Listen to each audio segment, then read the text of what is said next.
Hello, so I'm Brett Mills. I'm currently a visiting professor in media at Edge Hill University, UK, and my specialisms are television studies, particularly popular television, with a big focus on comedy, actually more recently also doing work on animals in media, and trying to find a way to join them together so I can do funny animals. But yes, I've done research on sitcoms and projects on the comedy industry in the UK, working with kind of writers and producers and so on. So yeah, that's my area.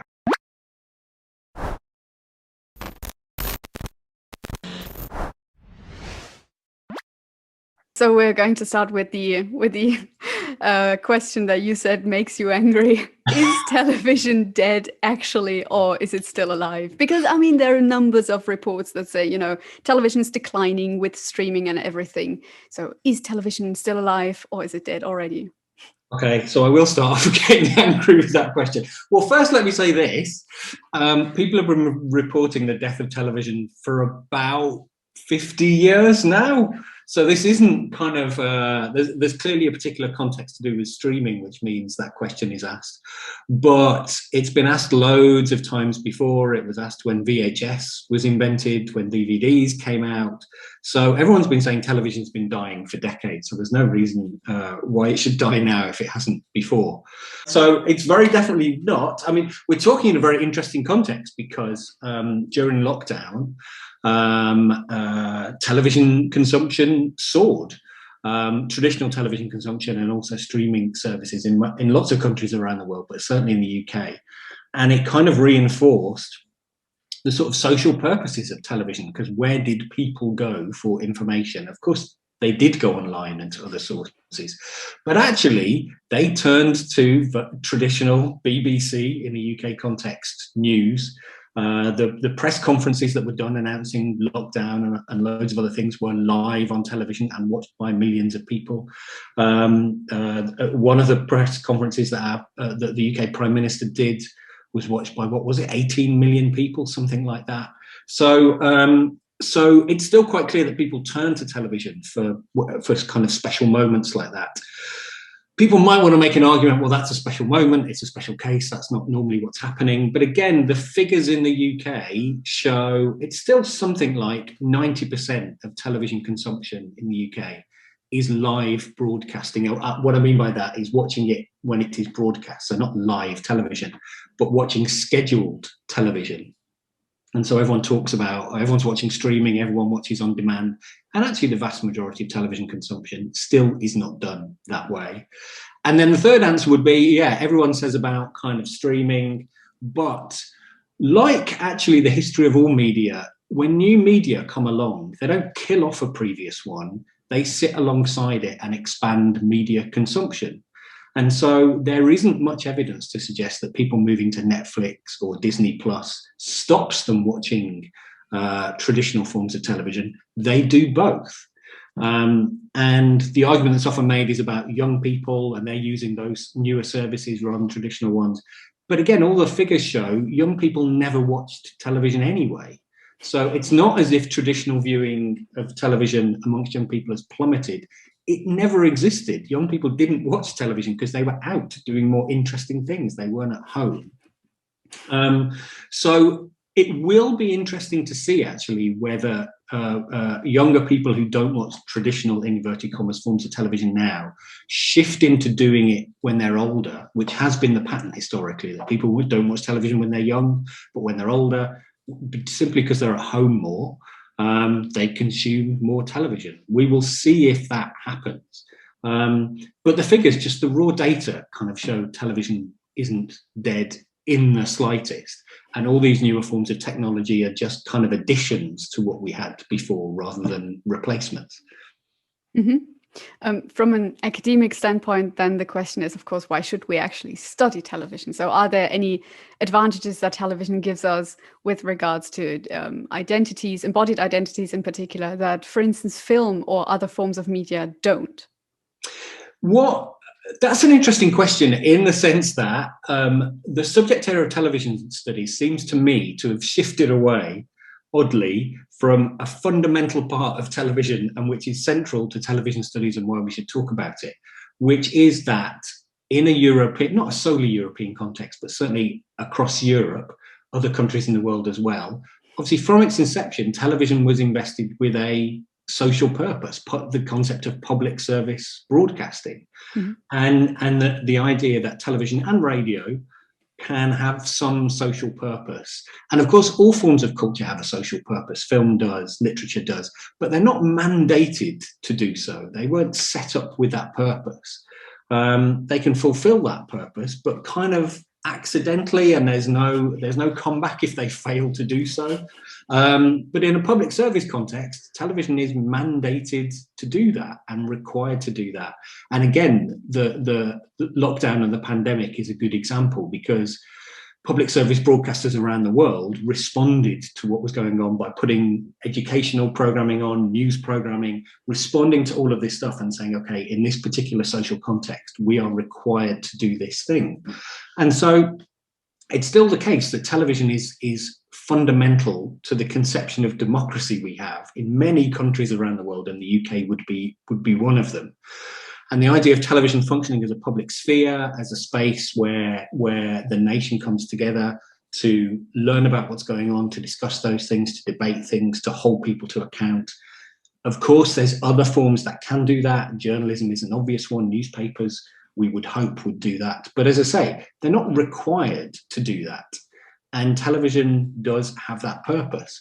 And so it seems to me we still need to talk about television because it's embedded in how we understand our nations and our social structures and ideas of democracy, and our role as citizens and our engagement with democracy in a way in which other forms of culture just aren't.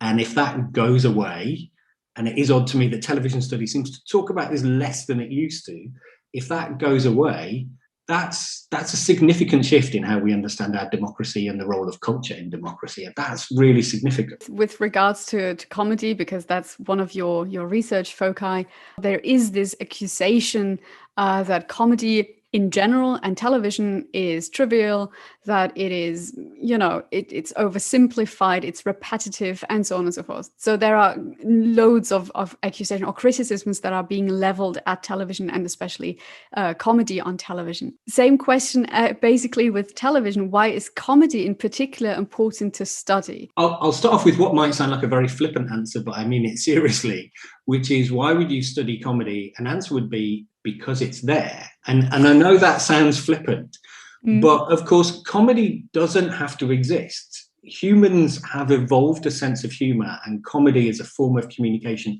for some reason. So it fulfills some kind of purpose in our society. The example I always like to use, which I remember being told years ago really struck me, is that humans are weird in that we learn as babies to laugh and smile, and cry actually, but laugh and smile before we learn to walk or feed ourselves or do anything else. And normally what happens is that species do the first things that they can do, the things they need to do to survive, which is why most animals, when they're bored, can walk and run and feed themselves very, very quickly. Humans don't do that. It takes them a year to learn to walk. It takes them longer than that to feed themselves. Yet babies are laughing and smiling and crying within a few months of being born. So in evolutionary terms, there's clearly some purpose to laughter and comedy. Because why is it that as humans we learn to do that before we learn to do a whole bunch of other things that you would expect would be more fundamental to our survival? So there's this evolutionary question, which might sound an odd tangent from television studies and they're thinking about sitcoms, but it is that question of, what is this thing then?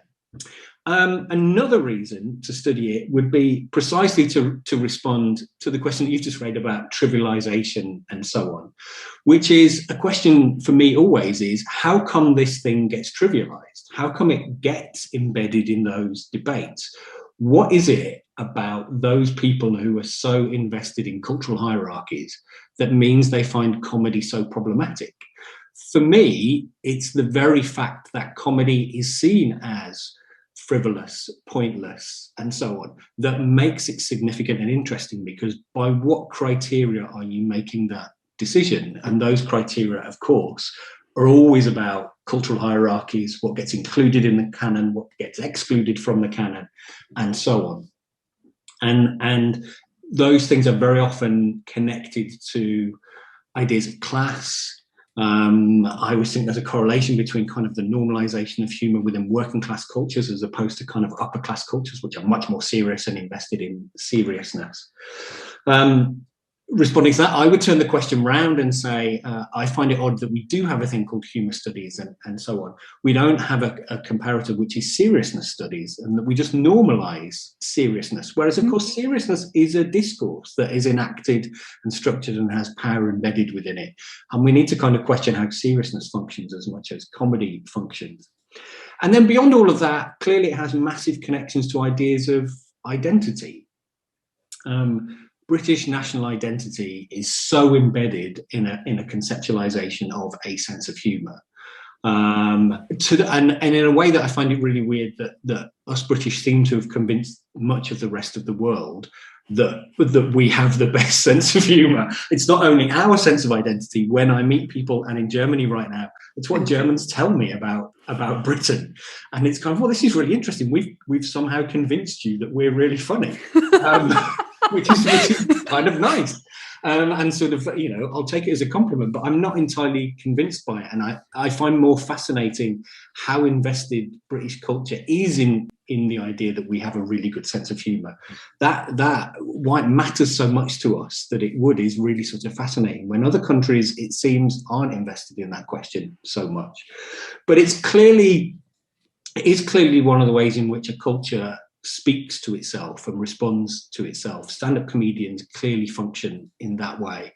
And actually, if you look at the history of culture, very often societal changes are explored in comedy before they're explored in serious forms. Now, they're explored in comedy in problematic, stereotypical ways very often.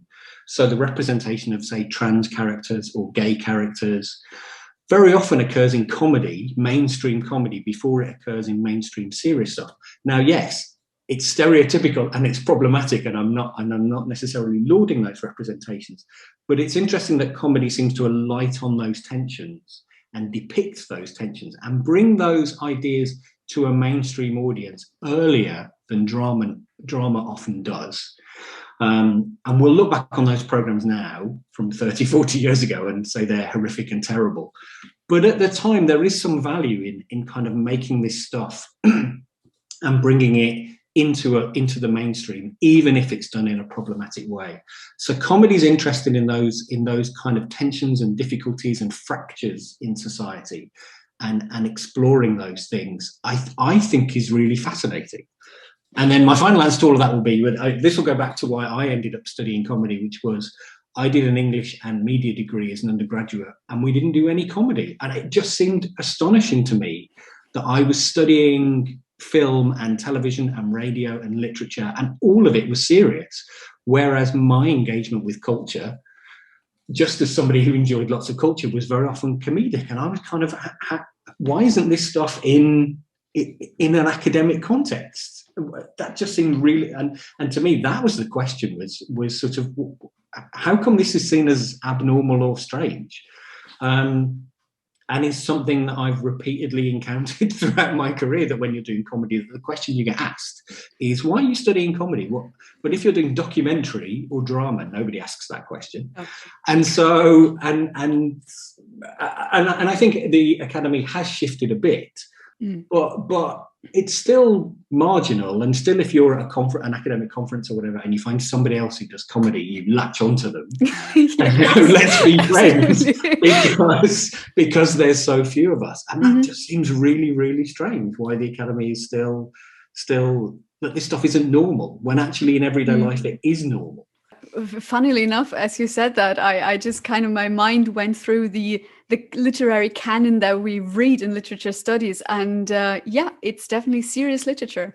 It's D.H. Lawrence and Thomas Hardy, but there's also, every time they do Shakespeare seminar, it's always the tragedies. It's King Lear and Macbeth, but it's rarely comedies.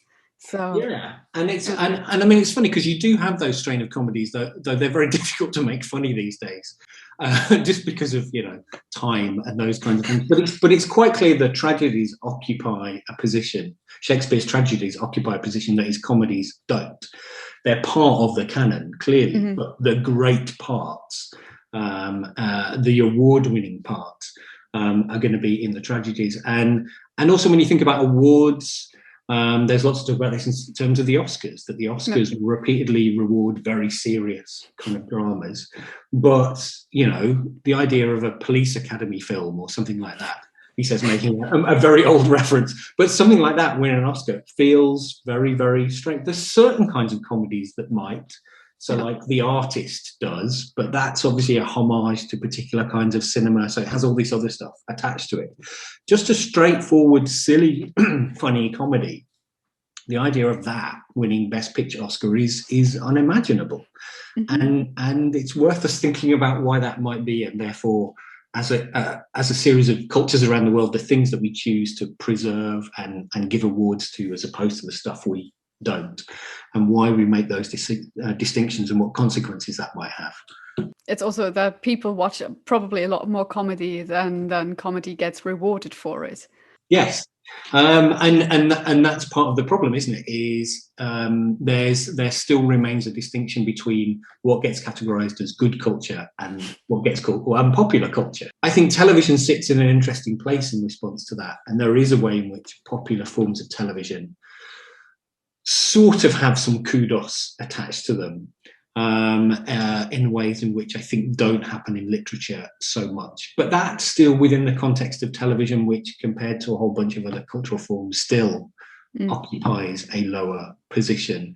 And so universities will automatically have literature departments and art history departments.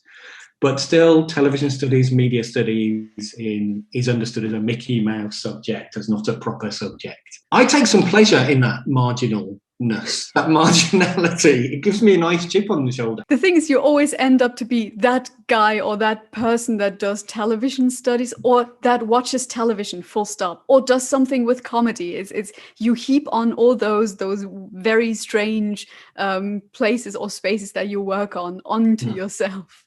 Oh, you've just recounted my life story. It's being a television person.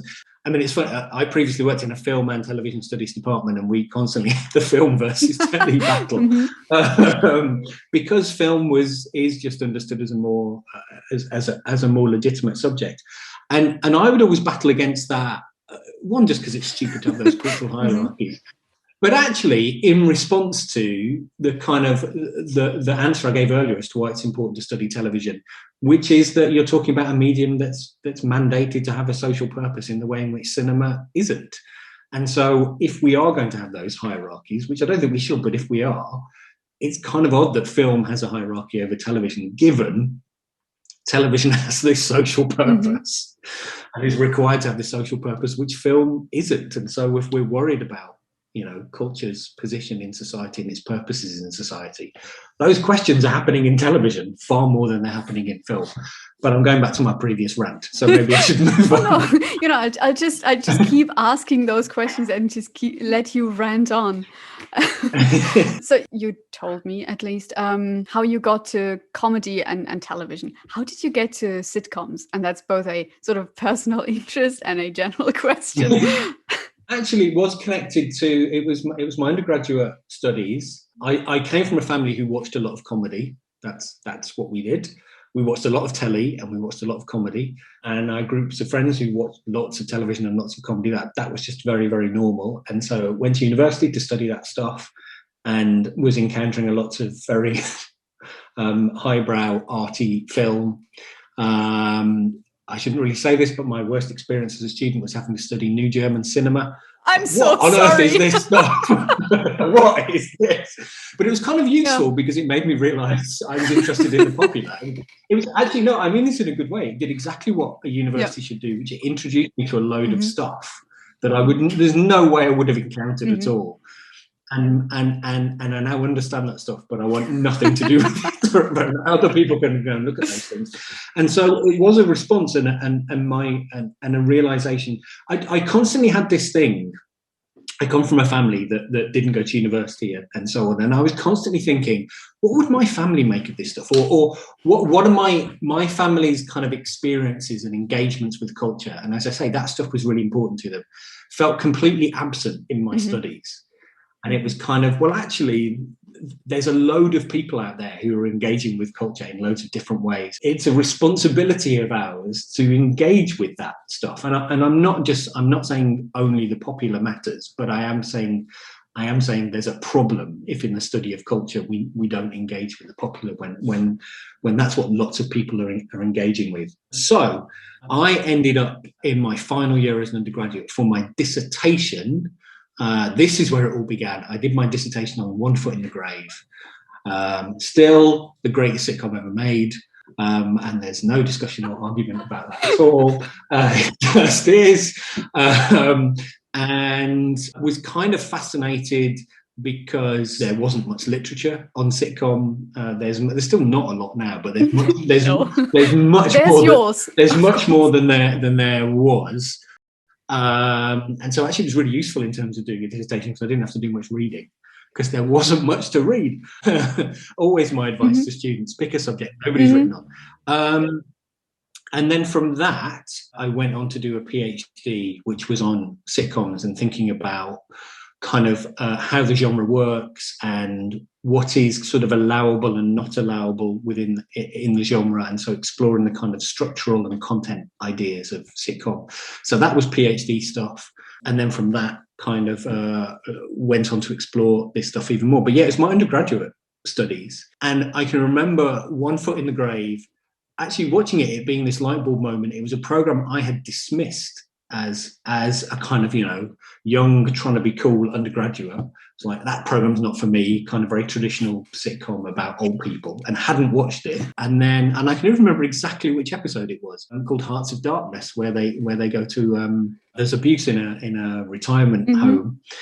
And I watched that episode just accidentally one night, and there's a joke in it where they get their feet stuck in some cement, and it's this really long, dragged out joke. And I just sat there laughing my heart out at this joke. And then the episode goes really horrific and horrible about the kind of abuse. And I was sitting there thinking, what on earth is this program? I was completely thrown by it. And it's all in this kind of, very traditional sitcom format, but it's content. And doing a number of jokes that were just constantly astonishing me, and got, as you can tell, slightly obsessed by it. And no one could tell. This is what my undergraduate essay was about. And so, yeah, that was my way in. And then actually I did some research early on, which was interviewing people who worked in the comedy industry. And that was a response to my concern that I'm going to say something very kind of snobbish and ridiculous now. If you're an art house film director who's made some arty film that's won a couple of awards and been watched by 10 people, you will have been interviewed by 50 broadsheet newspapers around the world, and you will sit within history. There will be a record of you in historical terms. And I was kind of thinking, God, all these people who work in comedy who are making these programs, watched by millions of people, and say something about kind of national identity and national culture and so on. And there's no record of them. There's just kind of nothing. And so I was doing projects, which was just interviewing people to say, actually, these people should be recorded in the same way as a whole bunch of other people who make culture should. And it still kind of remains the case. I mean, now and again, I always think of this in terms of Wikipedia. Who's got a Wikipedia page and who hasn't? And it remains the case that you can, in terms of writers, not just comedy writers, but television drama writers, loads of people who are amazingly successful, been going for decades, making things that have even won awards and watched by millions of people, and their Wikipedia page, if it exists, will be one paragraph. And yet a art house film director will have a Wikipedia page that's kind of massive. So that is a kind of question that I return to as well, the ways in which that history gets forgotten. And again, I think there is something about working in the academy where it's beholden on us to try and capture culture as it exists now, so that at least people in the future who might want to say this culture is terrible, this is not me trying to say capture it necessarily because it's good, I'm not making a value judgment, but the idea that people in the future wouldn't be able to look back at now and have access to those resources seemed a real problem for me. So that was where that work kind of started, of thinking about the industry kind of itself and the people who work within it. That was a very long answer, wasn't it? Totally fine answer. I just when you said that the Wikipedia sort of entries for some writers that have written television series, it's I always have to think of Paul Mendelsohn. I believe he wrote May to December, and his Wikipedia article is like 2 sentences, and then there is May to December, which was such huge series and so well known, and BBC radio series and whatnot, and its creator is just kind of isn't really regarded. I think it's the same with Michael Atkinson, who wrote Waiting for God. Their entries are just precariously short. But talking about topics that no one picks, because I could relate very much to the, watching a lot of television, coming from a family that isn't really academic and watching sitcoms. How did you come to Age? So what was the point, apart from One Foot in the Grave, where I decided Age was actually kind of fascinating? Age is an interesting thing in that the largest consumers of television in the UK, but I'm guessing this is true in most countries, is older people, not least because they're at home. And so, and this sounds very disparaging. I don't mean this, but might have time to fill in a way in which people who are kind of, working or doing other things don't. So there is that. And this interesting statistic in the UK, actually, this is from a few years ago. I don't know if it's still true, but I'm presuming it is, that the largest consumers of children's television in the UK is retired people, because children are doing other things at the time when children's television is on, and retired people often aren't. So children's television is not being watched by children, it's being watched by older people. And we, of course, get into lots of debates now about representation. And if you look at the figures, and of course, we talk a lot, quite rightly, about the lack of representation for people of colour and for particular sexualities and so on, and gender.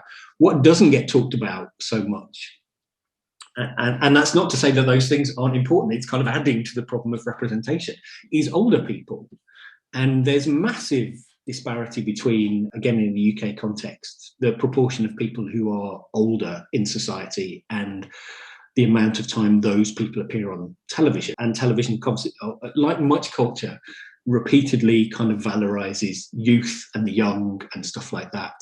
And so there's a way in which television, and I'm saying culture more broadly, doesn't respond to and doesn't reflect aging population and what those things kind of might mean. And then, of course, when they do, it's typically doddery old people who are confused by technology and going on about the war and a whole bunch of other stuff like that this is how those representations exist, rather than engaging with the complexities of kind of, older people. And of course, it's thinking about what that category is, because very often older representations are, people might say, over 65, but people on average now are living into their 80s, and it's not unusual to people live to their 100s. So older people is people, that's like more than a third of people's lives. It's 35 years of their life.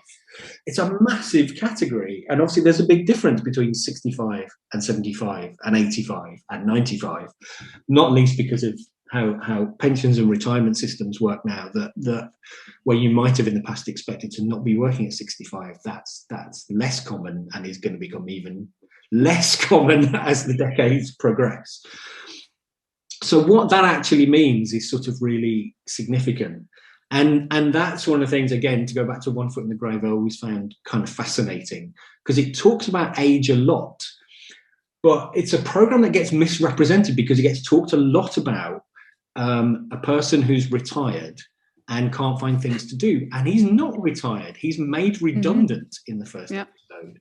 He's very definitely not retired. It's a program about a person who wants to carry on working, but society says you're too old. And so he gets loads of jobs in loads of episodes. And that's interesting in itself, that as a program that gets talked about still now as a retirement sitcom, when it's not about retirement. It's about somebody who's some way off retirement. But it seems that whenever we talk about older people, we're constantly assuming it's those things to do kind of with retirement. It's also a fascinating thing in terms of comedy, about how you may or may not make jokes about older people.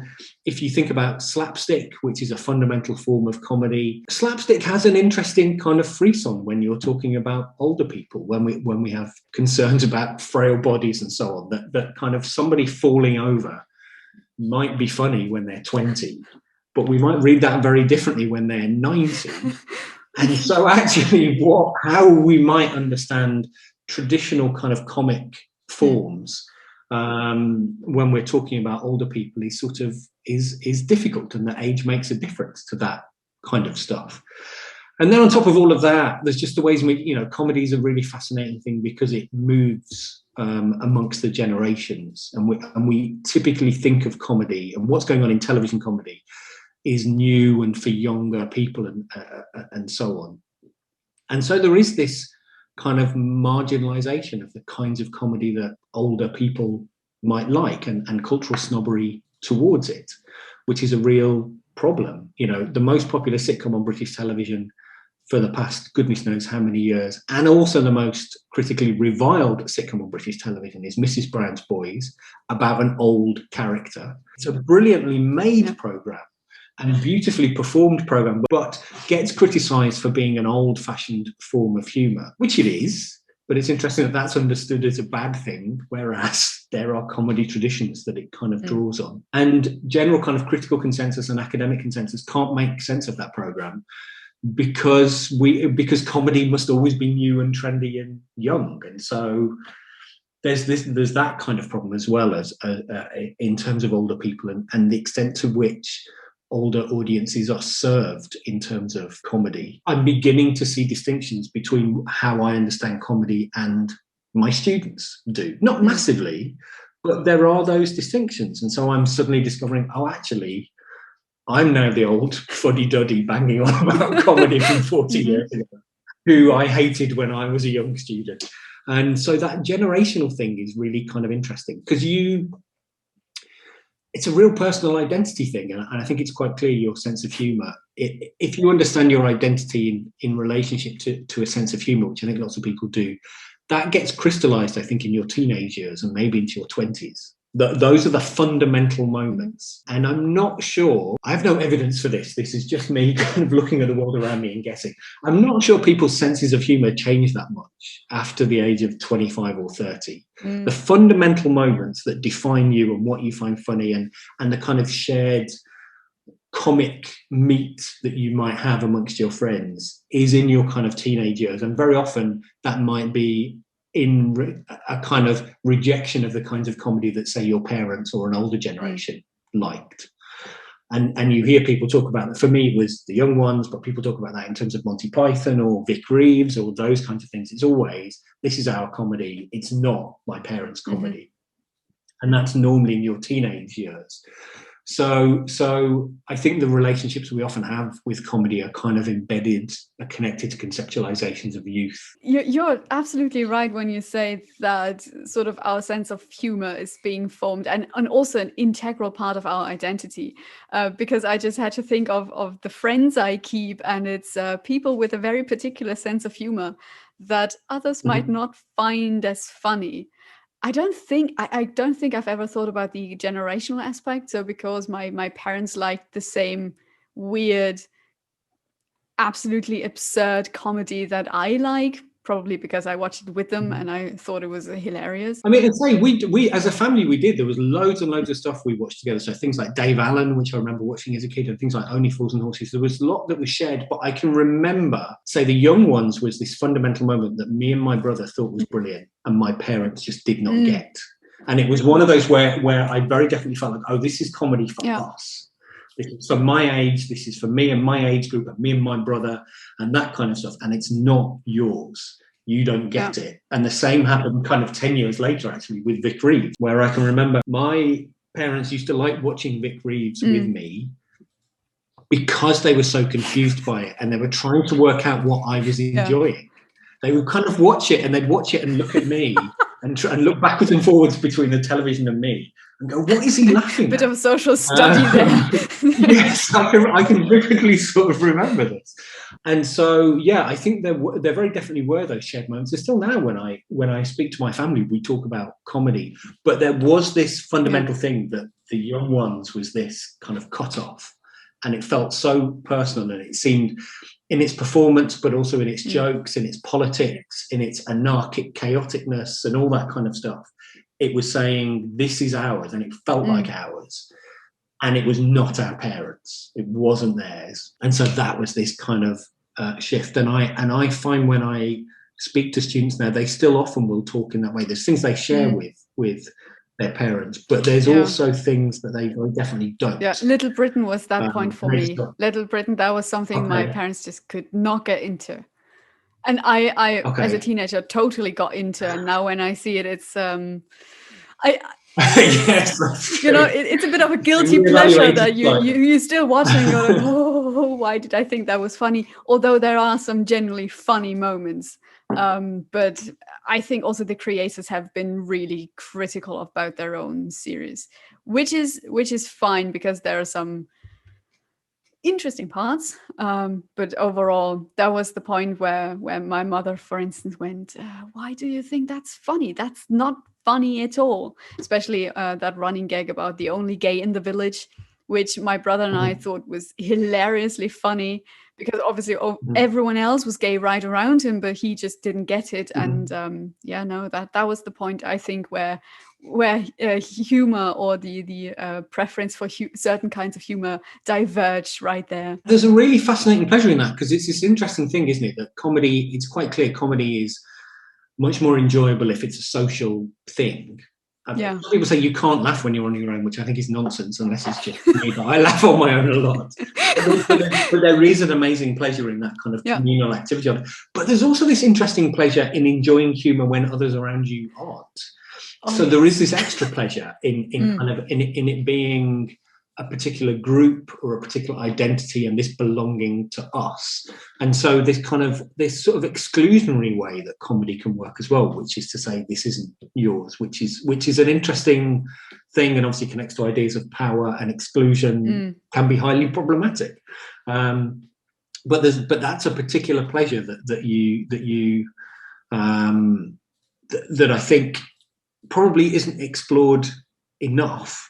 And clearly, as I say, it has this generational component to it. Yeah, it's also probably very much focused on comedy because I remember, or in talking to friends or anything, you usually talk about comedy programs and the jokes you thought were funny, and then you kind of explain that, but you rarely do that with serious drama series or films.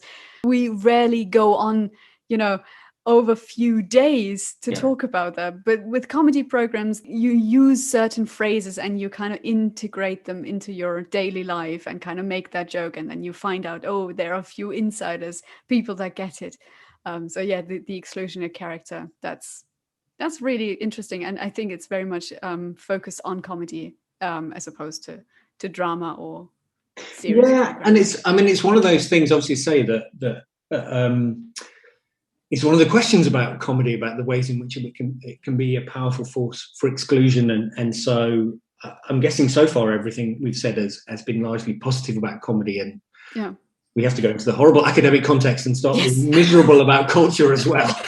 I like that. Let's criticize. Our subject has been destroying pleasure in culture for decades now. So let's do that. But that's our job. But comedy clearly has those purposes as well. And to be on the receiving end of a joke, to be the butt of a joke, to have a room of people laughing at you is a really horrible, horrific experience, and can be more powerful and more hurtful than somebody being horrible to you in a serious discourse as opposed to a kind of comic one. There's pleasures in that exclusionness if you're in the in-group, but if you're not in that in-group, that can be really, really difficult. And there are those tensions that we kind of need to acknowledge in comedy. And again, that's one of the reasons I sort of find it fascinating that I mean, it's a problem with some of the literature, and it does seem that I'm oversimplifying here. Some academics do seem keen to come down on the side of either kind of wholeheartedly celebrating comedy or wholeheartedly criticizing it and saying it's a social problem, not naming any names. For me, the thing that's always been fascinating about comedy is that it often does those things simultaneously. And the contradictions and complexities in it are really astonishing. And so you can have representations. And Little Britain is an interesting case study that you've just talked about there, where there are jokes in that which I think are really well done and are celebratory and are and can be seen as positive in terms of depiction purely in the sense of their particular social groups that weren't depicted in culture at that time, and they are at least being depicted there. However, they're being depicted in stereotypical problematic ways. And so comedy is doing both of those simultaneously. And as an audience member, I'm confused watching those things, because there's part of you sort of going, hooray, and part of you going, oh my goodness, that's awful. And I don't know, serious culture doesn't do that at the same time very often. I mean, if we think about comedy in comedy clubs, there's very often times in comedy clubs, particularly if a comedian is, you know, interacting with an audience member, where you can be sitting there in this amazingly uncomfortable space that's both simultaneously hilarious and highly problematic. And afterwards, you might kind of reflect and go, oh, I shouldn't have laughed at that. And it's quite clear with lots of really good stand-up comedians, that's the point they're trying to find, that the pleasure is in finding that tension and that difficult point. And you can see some stand-up comedians deliberately searching the room for that point, which is a really kind of interesting moment. And so I'm always nervous of kind of coming down on one side in terms of thinking about whether comedy is progressive or reactionary and conservative, because it's usually doing both at the same time. Of course, there are things which are just horrific, and so that's not me kind of denying the existence of those things. But very often that kind of tension and contradictoriness it's a really interesting form of culture that does that. When, as I say, other forms of culture often don't have that as one of the kind of weapons in their arsenal, and don't offer that up as pleasurable. And I think that's one of the things that sometimes doesn't get talked about in comedy enough, is notions of pleasure. And again, I don't want to simplify pleasure, and I don't want to suggest just because something's pleasurable, it's good. And pleasure is kind of absolves something of any responsibilities. I'm not saying that, but we can't deny that comedy is pleasurable and something we seek out for pleasure. Yeah. And and that can be a problem, because the pleasure of a joke can mask its horrificness, and we might laugh at things that afterwards we might regret. So pleasure can be a real problem, particularly, as I say, in a stand-up comedy gig, where the excitement in the room can make a group of an audience turn into a quite horrific mob of people. At the same time, there's this kind of exaltation of pleasure that can exist in comedy, the kind of amazingly performed joke and the laugh that you get from that, which is nothing, again, like any other form of culture.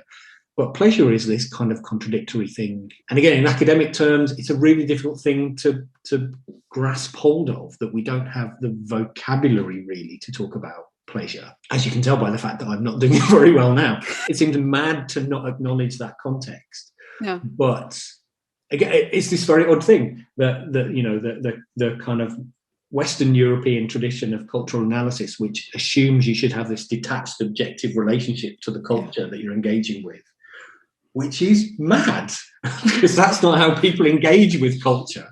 But also that pleasure is a social force that has socio-political consequences. And we need to think about what it means and how we can think about it. But I've been struggling with that question for decades, so I haven't worked it out. But there's a real problem if we're not acknowledging the pleasure comedy has embedded within it. Yeah, I think it also makes you a bit biased. If you enjoy a program a lot, then the way you write about it and the way you analyze it might change a little with it. I'm not quite sure if affective studies actually work with pleasure. It would be probably the best kind of academic field that could do that. I know they do that with sort of disgust and cringe and all of these things, but I'm not quite sure whether they do that with pleasure in that way, although cringe comedy is probably part of watching that for pleasure, even if it's this visceral reaction that you have. You're right. Affect could be one of the ways. That things I've always found interesting, again, is so the ways in which kind of like the body genres get talked about. So the idea of those kind of genres that have an effect on your body. But people talk about pornography and horror. Yeah. And again, in both of that, which are, you know, and it's perfectly logical that you connect those to bodily reactions that you might have to them. But the people who talk about those body genres don't talk about comedy. And it seems to me that those three are the obvious genres that have that not only have effects upon your body, but are there created for the purpose of having, for inviting a physical kind of response to what you're seeing. But and I find that really, really strange, because obviously the study of pornography is marginalized in the study of culture. Yeah, absolutely. But even for those who study pornography, comedy is beyond the pale. Even they won't talk about comedy for some reason. Comedy is even more marginalized than the study of horror and pornography, which is really, really hard. You would actually think it's the other way around. Like comedy is still all right, but don't talk about pornography. Oh my God, no. But getting back to topics that no one really picks, and aging, what can comedy or television, or not or, but and television, so basically sitcoms and funny programming do for the study of later life, especially with regards to laughter, laugh track, and seriality? What can television do for the study of later life? I think one of the things it can do, and this might connect to what I said earlier about we understand humour as connected to youth. One of the things it can do is to acknowledge that older people engage with humour and kind of have senses of humour. This might seem like a really awkward thing to say, but culture often doesn't do that. That stories about older people are about, frail bodies and illness and death and all those kinds of things. All the fun parts. Yes, exactly. Rather than kind of acknowledging the complexities of those kind of lives. And obviously one of the ways in which comedy is often talked about, and I'm nervous about this idea, but it is a way in which comedy is often talked about, is that it's a useful entry point for things that people might find difficult to talk about. That a serious drama about somebody having cancer or having Alzheimer's, it's difficult to invite people in to watch that kind of thing. Whereas if you make a comedy about that, maybe they'll enjoy the jokes and you can slip the serious message in somewhere else. I kind of don't like the idea, because again, it sets up a hierarchy of seriousness and comedy, and it kind of says, oh, the comedy is just kind of this magic trick we do in order to get the proper thing in, rather than the two kind of sitting side by side. At the same time, I think there is a way in which audiences might be more comfortable watching funny old people than serious old people. We were watching old episodes of The Golden Girls last night, which of course is an amazing program. And its depiction of older people is just amazing, particularly considering when it was made, and that it's this amazingly mainstream, popular program. In its format is amazingly kind of, traditional. Yeah. The episode we were watching was one where the electricity is gone and they're all cold, and so they all end up getting in a bed together.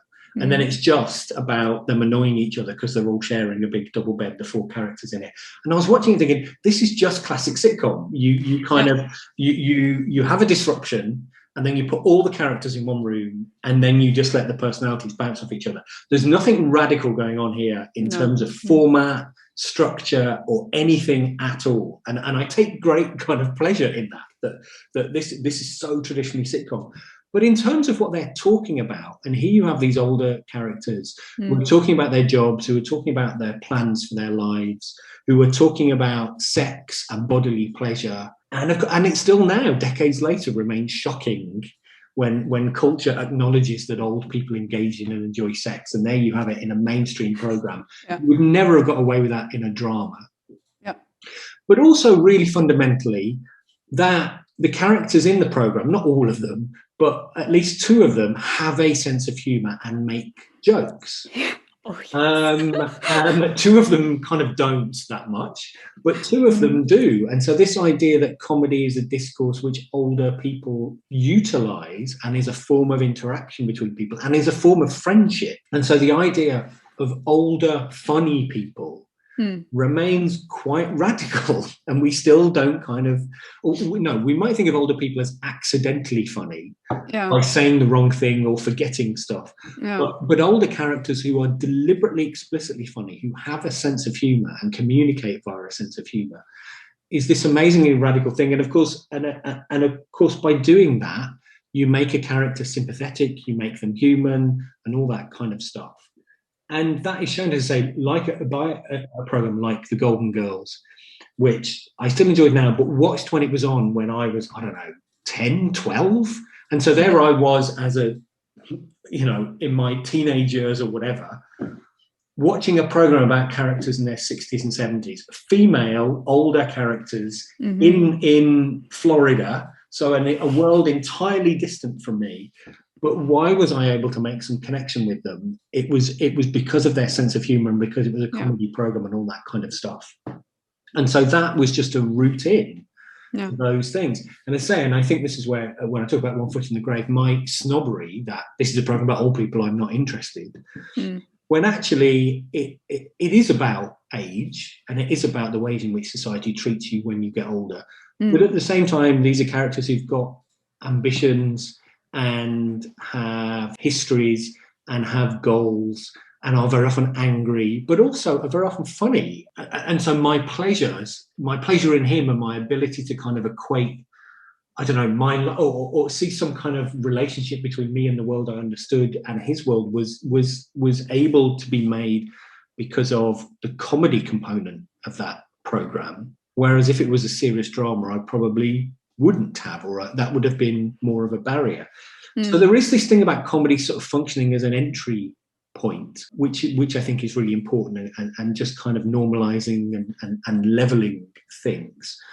And I say we kind of see that in the real world as well, that if you find you share a sense of humor with somebody else, irrespective of age, race, nationality, whatever, that becomes a bond. In the ways in which somebody who might be the same age, nationality, race, background as me, but a different sense of humor, actually all those other categories are irrelevant. If the sense of humor is different, then that barrier is always there. But a whole load of barriers kind of fall apart once a joke is shared, or a sense of humor, sharing a sense of humor is discovered. So I think that can kind of be really important. And in terms of kind of television and seriality that you asked about, one of the key components of seriality, of course, is that multiple episodes and the fact of these characters regularly popping up on your screens just kind of normalizes them. And that's a really key component of the serial nature of television, and that they're there kind of, and this is one of the reasons why I still genuinely prefer broadcast television to streaming. I like the episodic nature of it because I like the gaps in between. Even with streaming programs, I very, very rarely binge watch programs, because for me, the pleasure of television is the gap in between the programs, where you discuss with other people what's going to happen next, which goes out of the window with binging. And that's the social pleasure of television. Did you see that last night? What's going to happen next week? What, blah, blah, blah, all that kind of stuff. But on top of that is the notion of kind of routine and everydayness and ordinariness that kind of goes along. It's not a sitcom, but on British television tonight is Taskmaster. I don't know if you know Taskmaster. Yeah, of course. Yeah, I do know. And so in my head, it's Thursday, so it's Taskmaster Day. And and so this idea of the ways in which broadcast serial television has this kind of weekly routine to it. And that weekly routine is really important because it normalizes characters, which if you saw them one-off, you might be kind of disgusted by or confused by or offended by. But them reappearing is a way to kind of normalize something. Of course, that can be a problem because you might be normalizing racist, sexist, horrific attitudes. So that normalization can be difficult as well. But a set of characters that you might, or a set of beliefs or whatever, in terms of old people, a set of characters that you might, if they were one-off, you could just avoid. The repetitive nature of serial television and the ways in which those characters can therefore just be embedded in your weekly routine is a really powerful way of just, I mean, all that thing about, television being in the home, it being domestic, it's sort of becoming part of your family, and that kind of routine thing, that I think that can be over-egged, but also it's kind of true. The domestic nature of television, and of course we can, using other forms of technology, we can watch television in other places, but it's still largely consumed at home.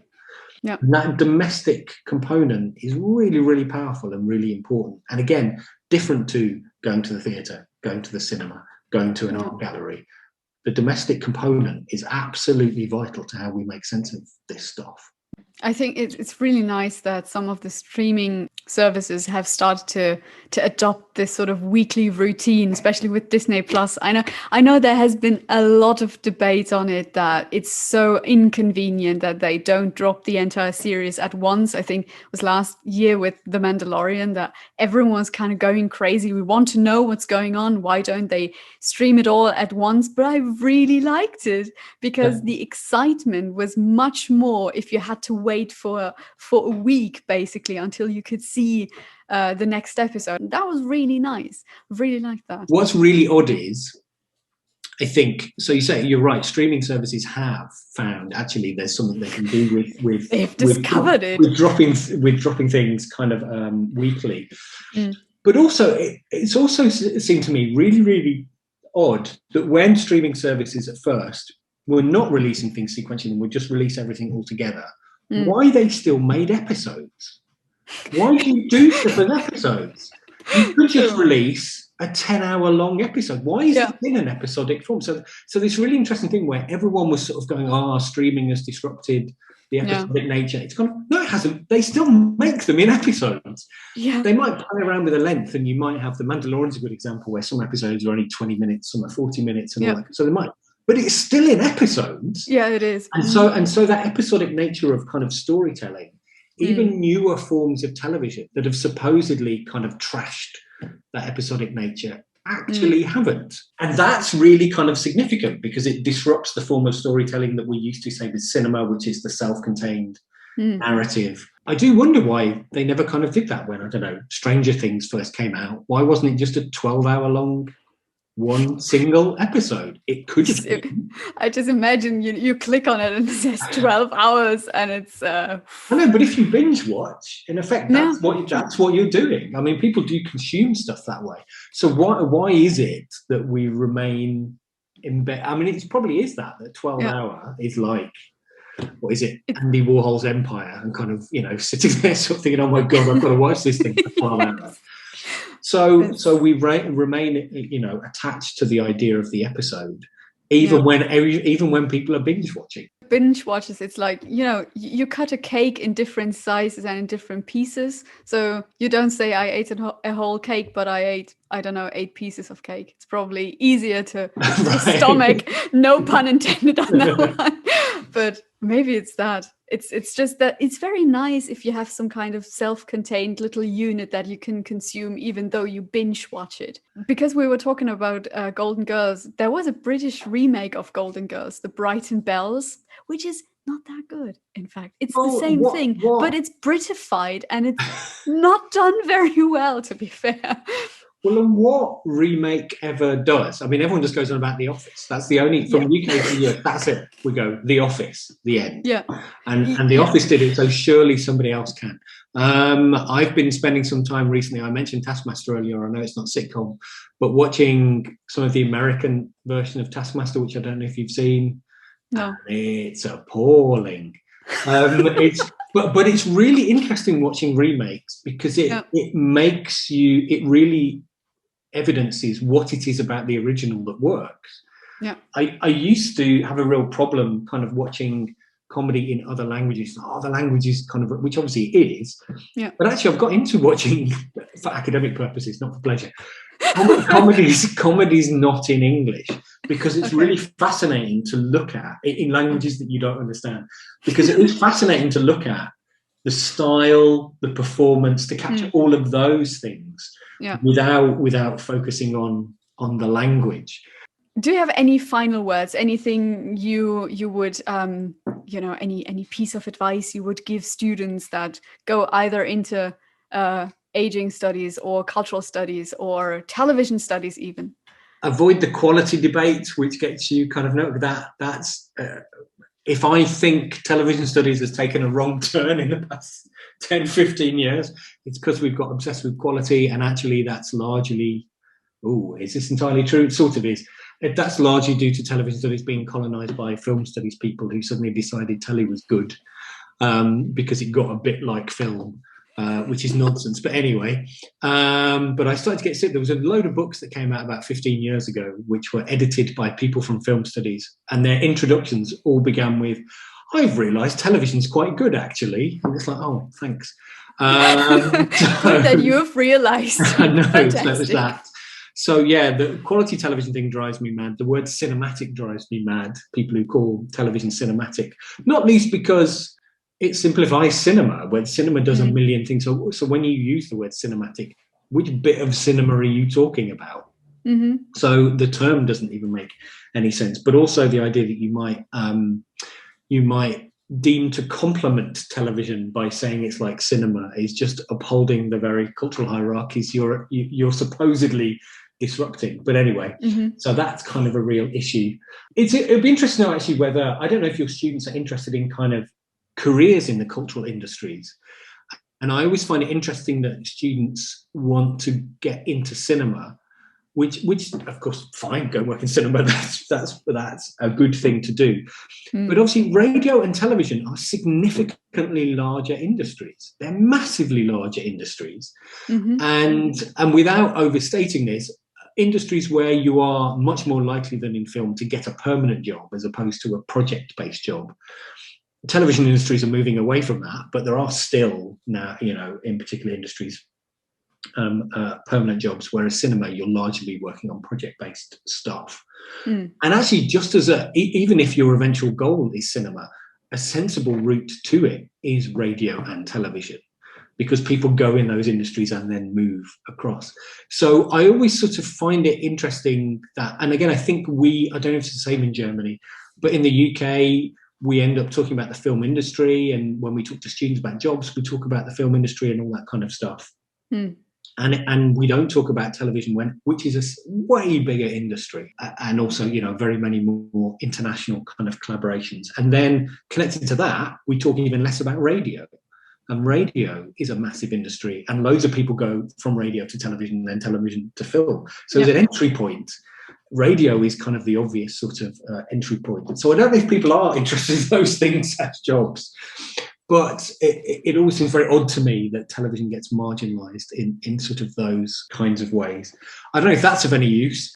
I feel like I've turned into a parent giving career advice. What are you going to do when you kind of graduate? These are your options. Yeah. Choose one.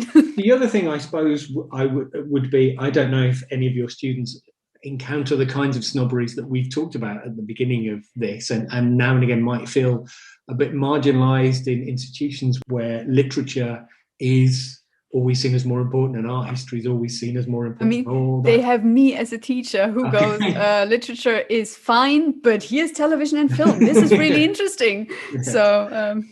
So I'm sure they encounter that. And I don't know, it's fine. One, don't worry about it. You're right and they're wrong. So that's one thing. But secondly, I think, as I say, there is some...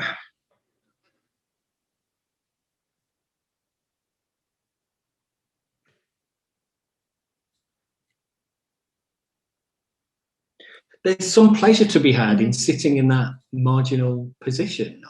I have always struggled with this because I get worked up about the fact that television sits in this marginal position. But I also don't want it.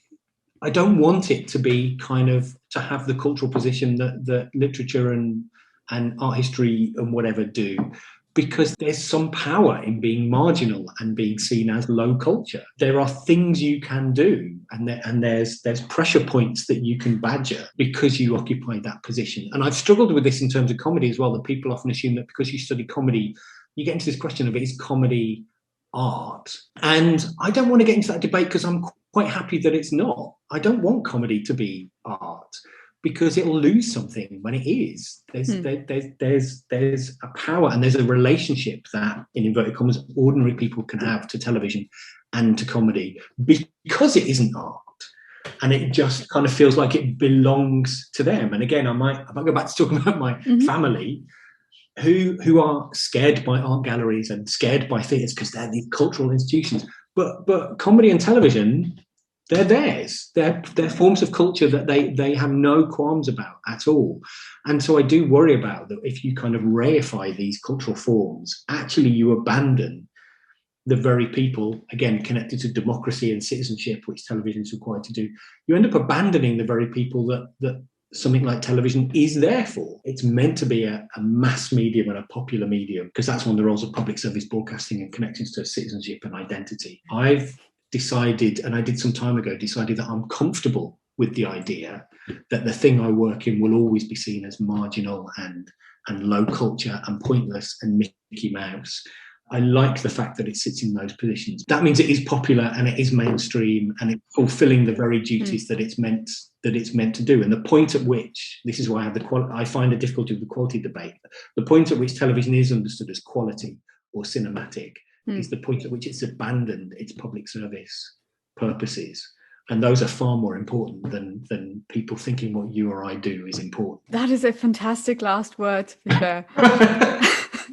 I very much like that. It's like a call for action. Accept that we will forever be seen as rubbish. I'm fine exactly.